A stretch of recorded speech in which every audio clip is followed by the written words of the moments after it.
Hi, seventh grade. We're going to be talking about South Korea's presidential democracy today.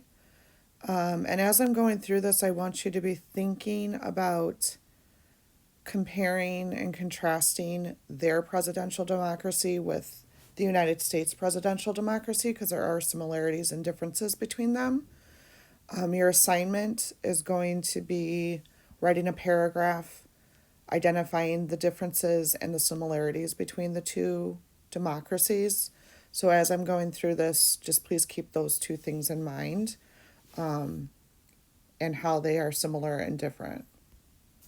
So in the early 1900s, South Korea was a military dictatorship, meaning that one leader had complete control and power. Now the country has a presidential democracy that supports individual rights and freedoms. So it's the same type of democracy that we have. Here's a picture of the National Assembly, which is the legislative branch in South Korea. It's a unicameral legislature. And if you think back between bicameral and unicameral means there's only one legislative body in South Korea, and that's called the National Assembly. So here's a difference right here. We have a bicameral legislature because we have two parts to our legislative branch. We have the House of Representatives and we have the Senate. In South Korea, there's only one, and that's this National Assembly that I just showed you. So that's a difference. 1/6 of the legislature is chosen to represent national interests without going through an election. So there's another difference. And then the rest of the members are elected by South Koreans ages 19 and up. Again, there's another difference there with the ages. Our age to vote is 18 and up, theirs is 19 and up. Here's a picture inside the National Assembly.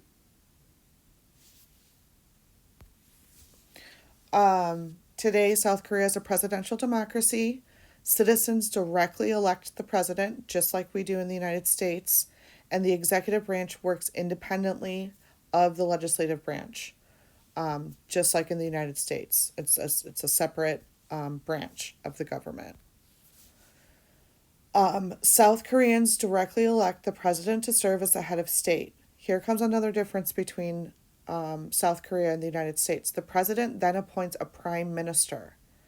After that appointment has been confirmed by the National Assembly, the legislative branch, and the prime minister's job is to be the chief executive of government. So here's a picture of South Korea's president and then of the prime minister.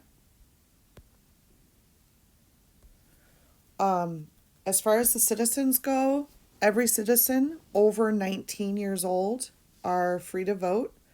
They can also run for office when they turn 19. So, again, that's another difference.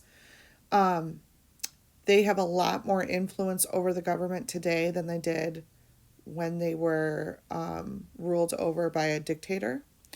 Some of the Constitution rights that are guaranteed through the Constitution are freedoms of speech, religion, the press, and assembly. So right there is similarities between our country and South Korea's. We have the same rights guaranteed by our constitutions. However, the freedoms for South Korea citizens are not absolute. The government considers it a crime to express sympathy with North Korea. So we haven't really talked about North Korea yet, but I know you guys have probably heard in the news that North Korea and South Korea are totally separate countries, and North Korea is a autocratic government, meaning they are controlled by one person, one party. So they're not a democracy. So in South Korea, it's a crime to express sympathy with North Korea. Another big thing is the government can censor songs, books, and plays that are written in Japanese. So, again, that's a big difference. And then workers from other Asian countries face discrimination in South Korea. So this just kind of goes over some of the similarities and differences. So I hope you have a couple of those in your mind.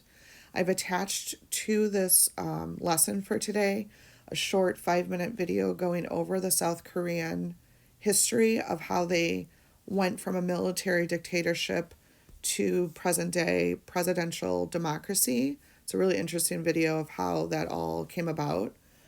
So make sure you watch that. And then you'll fill in the Google form, writing a paragraph comparing and contrasting South Korea's presidential democracy with the United States. So that's social studies today. I do also want to quickly go over your religion assignment for today. If I can get to it. That's not you guys. We're doing Pope Francis's tweet of the week. And so I took a tweet that Pope Francis tweeted on Tuesday, and he did the gospel of the day. And it was from the Gospel of Luke, chapter 24, verses 13 to 35. And the gospel says, it teaches us that two opposite directions are set before us in life. The path of those who let themselves be paralyzed by disappointments and trudge along sadly. Then there is the path of those who put Jesus and others before their own problems. What does that mean to you? You're going to create a paragraph with at least 5 sentences explaining what this gospel passage means and how you can apply it to your daily life. So make sure in your paragraph that you talk about how you're going to apply it to your life. You guys know if you have any questions, you can email me, text me. I'm here to help. I miss you guys, and I will talk to you all soon. Have a great day.